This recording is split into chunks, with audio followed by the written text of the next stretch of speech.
In ancient Greece, nestled in the valley below Mount Parnassus, there lived a young painter named Theron. Known for his vivid depictions of gods and heroes, he possessed an incredible gift for bringing beauty to life on canvas. But despite his talent, Theron's mind was plagued by constant fear. He worried that each brushstroke might ruin his work, that his colors would fade, or that his patrons would be disappointed. His anxieties dulled his creativity, slowing his hand and robbing his art of its spirit. One evening, as the sun dipped below the horizon, Theron wandered aimlessly, his heart heavy. It was there, in the olive grove, that he encountered an elder named Leandros, a wise man respected throughout the village for his insight. Seated on a stone wall, Leandros watched Theron approach, his face calm and inviting.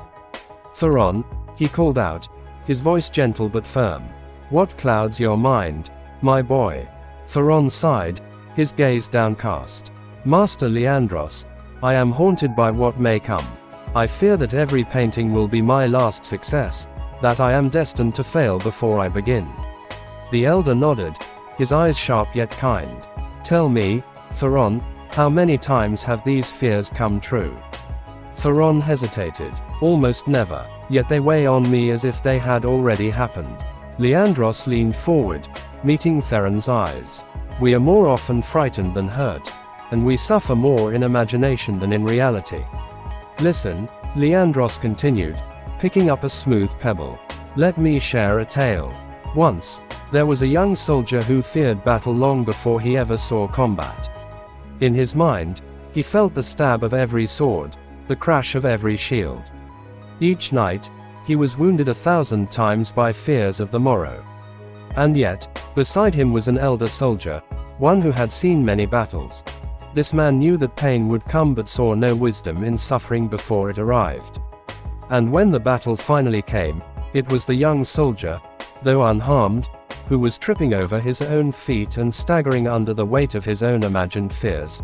The elder, on the other hand, calm and steady, fought with a strength drawn from clarity and acceptance. "Do you see, Theron?"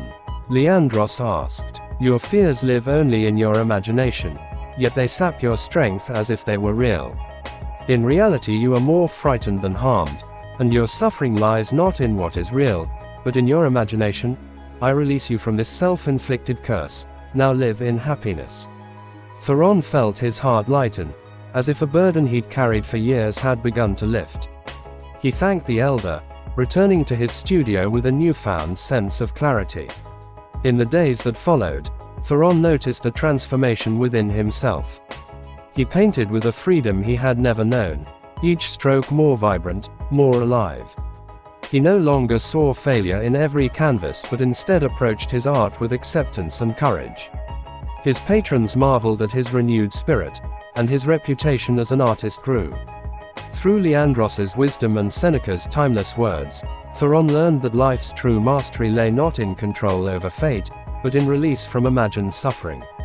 By living fully in each moment, he became not just a painter, but a craftsman of his own mind, shaping his thoughts with as much care as he shaped his art.